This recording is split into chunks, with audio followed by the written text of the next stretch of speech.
C'est lac. C'est lac. Non, blast. Blast. C'est un B là. Ah, Blast. c'est un B. Black. Blast. Blast. Blast. Blast. C'est bien, bien. C'est la vie de Jean-Jean. La vie de Jean-Jean. La vie de Jean-Jean. La vie, oui, ça fait quand même beaucoup. La vie, c'est un truc. Enfin, comme tu veux.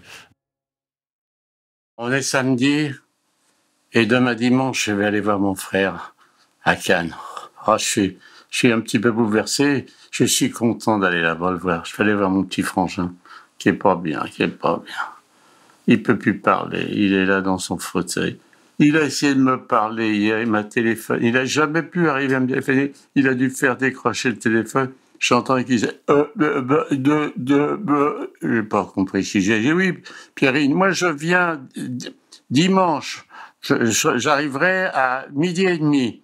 Alors écoute, je ferai le manger parce que j'ai préparé. J'ai fait la polenta, j'ai tout préparé, la sauce, le parmesan, tout. Et puis je vais amener un petit truc avec toutes les chansons italiennes qu'on a chantées quand on était bon, mais qu'on a chantées même plus tard. Voilà, je sais qu'on va faire une belle fête, mon petit Pierrine. Hein. Ah, et Pedro, il a été gentil, il m'a fait appeler par une femme qui s'occupe de lui là-bas. Il demandait qu'est-ce qu'il fallait qu'il prenne, du vin rosé, du vin rouge. Ah, écoute, je suis ému. Ah, je viens d'aller voir mon frère. Je suis en train de... Je suis content. Je suis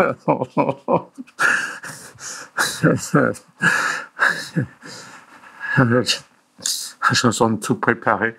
Alors, j'ai retrouvé un vieux truc pour passer les cassettes, et j'ai retrouvé toutes les cassettes là. Et Alain m'a réparé. J'ai été chercher des piles, j'ai mis des piles, et puis voilà. Il m'a donc pendant 5 heures, j'irai là-bas. Je vais lui laisser le phono avec quelques cassettes comme ça. Non, il pourra de temps en temps les écouter.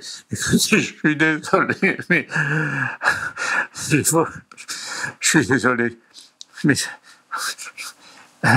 suis content. Après tout, on peut pleurer quand on est content. Après tout, pour ça pas. Et voilà, c'est des pleurs de quelqu'un qui est content. Mon petit François.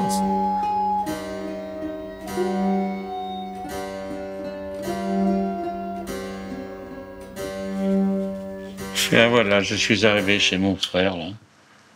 Je le voyais assis sur son fauteuil, complètement absent, là. J'ai embrassé, et j'ai dit, bon, Pierrine, je vais te faire la polenta. La jeune femme qui s'occupe de lui avait déjà préparé les assiettes sur la table, parce que je lui avais téléphoné en lui disant du TGV, je lui avais dit, vous ne faites pas de cuisine, c'est moi qui ferai la cuisine. J'avais tout descendu de Paris, la polenta. Et je me suis mis au travail, et puis j'ai commencé à faire toute la cuisine, tout ça. Bon, il était là, il me regardait, il était pas un sourire, il était là, il me regardait. Et quand même, c'est là que je me rends compte quand même que s'il avait eu les soins nécessaires, il serait resté quand même un petit peu un légume, comme on dit. Et là, j'ai pris mon appareil que j'avais fait enregistrer et je lui ai mis des chansons italiennes. J'ai chanté avec lui. Il a ouvert la bouche, il a commencé. Il s'est rappelé. C'est des chansons italiennes que je chantais. Avec lui, c'est qu'on avait chanté dans notre enfance et quand on avait toutes ces foires qu'on faisait avec notre cousin qui était accordéoniste. Hein. Et puis, il a commencé à dire quelques paroles. Puis après, elle a commencé à dire quelques chansons cassantes. Et puis donc, ça a été très bien. J'ai effectué j'avais pris donc une petite cassette juste à côté de la cassette. Et j'ai emmené avec moi donc le dictaphone où j'ai enregistré toute mon enfance et tout ça. Et là, il a écouté ça pendant 1h30. Et j'ai vu sa figure qui se transformait en écoutant ce que je racontais. Parce qu'il a vu toute cette enfance qu'on a rencontrée. fallait voir. Et puis, il s'est mis à me parler. Et les filles qui ont l'habitude de voir le regardaient, elles étaient un petit peu étonnées. Et il me parlait un petit peu. Bon, il accrochait, il pouvait pas dire certains mots. Mais j'ai fait ça pendant plus d'une heure et demie le matin. Hein. Et puis j'ai remis les disques, et puis on a rechanté avec les disques. Et il mettait son grain de sel dans ce que je racontais sur mon enfance. Il voulait placer des trucs. Ah, putain, ça faisait plaisir de voir. Ah, ça m'a fait plaisir. Et les gens qui étaient là étaient étonnés. Et quand je lui passais des trucs assez drôles de ce que j'ai enregistré, ils riaient. Ah, ça m'a fait plaisir. Ah là, vraiment, j'étais content. J'étais content.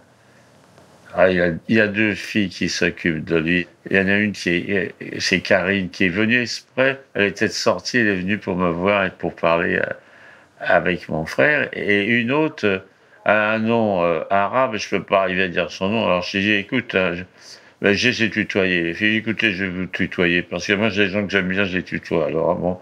Et j'ai dit, écoute, je vais pas m'emmerder, je vais t'appeler Darling, comme ça, voilà. Je vais t'appeler Darling, comme ça, c'est plus facile pour moi. Il va, comme vous voulez. Et ben, elle était contente. Elle aussi, elle était, oh, je les ai vues. Ces filles, elles sont douées, vraiment. Elles sont d'une gentillesse. Chapeau à toutes ces jeunes femmes qui font ça. C'était une bonne journée pour moi. Ah oui, c'était une journée sensationnelle, ça m'a fait du bien. Allez, je vous embrasse et bonne nuit. Ciao. Cette émotion que j'ai eue, cette émotion la veille de mon départ, où j'ai explosé. Qu'est-ce qui s'était passé? Qu'est-ce qui s'était passé? On peut aller voir quelqu'un sans exploser comme ça. Alors voilà, les enfants, je me suis allongé sur mon divan, comme disait Freud, un soir, et j'ai essayé de réfléchir. Qu'est-ce qui s'est passé? Qu'est-ce qui s'est passé? Eh bien, il s'est passé ceci, les enfants. Quand on fait une petite analyse, quand on prend son temps et qu'on regarde, c'est que pendant les 20 ans, j'étais fâché avec mon frère. Mais j'aimais mon frangin, j'étais amoureux, j'aimais bien mon frangin. Je restais 20 ans comme un con, là, avec mon cancer de la rancune, mon cancer, ma tumeur qui m'a fait chier, j'étais là. Qu'est-ce que c'est? Mais comment qu'on peut être con à ce point-là? Mais c'est pas possible, c'est pas possible. C'est pas possible. Et donc, qu'est-ce qui s'est passé? Après, il est tombé malade. Et là, je l'appelais 3 fois par jour. Là, je savais plus quoi faire. Là, j'ai commencé à réaliser. J'ai réalisé tout ça. Et c'est ça pour ça. J'étais content. Je me suis réalisé avec lui, avec moi. Je me suis réalisé. C'est pour ça que j'ai explosé. J'étais content d'aller le voir. J'étais content de le voir. Quand il est décédé, j'étais chagriné, mais j'étais chagriné naturellement, c'est-à-dire pas dans cette explosion que j'ai eue quand j'étais le voir. Là, j'ai le chagrin de tout le monde quand on perd quelqu'un. Mais là, alors écoutez, vous allez dire le vieux con. Mais oui, le vieux con, il me fait chier avec ses conseils et tout ça. Mais moi, à cette époque-là, j'aurais connu quelqu'un au début, je me suis disputé, un copain, un ami qui me dit, mais Jean, arrête tes conneries, merde, c'est ton frangin, merde, tu vas pas faire la gueule comme ça jusqu'à la cinglingue. Alors écoutez, je sais bien, c'est pas vos oignons de temps en temps, mais quand vous êtes avec des amis, des copains, vous voyez, qui se disputent comme ça, mais putain, essayez d'arranger le coup quand même, c'est tellement con. Tellement con, on s'aime bien, on se dispute et puis on reste des années. J'ai eu des comme ça, j'ai perdu quelques copains comme ça, avec ma putain de rancune, de merde que je me suis trimballé là. Moi je vois autour de moi des gens qui se disputent, des frères jumeaux qui se disputent, mais qu'est-ce que c'est que cette merde? Écoutez, soyez plus intelligents.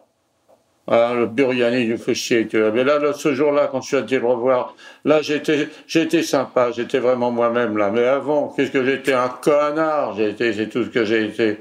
Voilà, bah, c'est la fin de mon petit frangin Pierino. Voilà. Allez, je vous embrasse. Si vous avez aimé ce podcast, n'oubliez pas de nous mettre des étoiles ou de le partager autour de vous ou sur vos réseaux sociaux. Blast est un média indépendant. Et si tous nos contenus sont en libre accès, c'est grâce au soutien financier de nos blasters et de nos abonnés.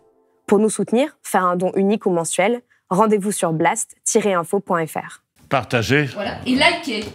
Likez.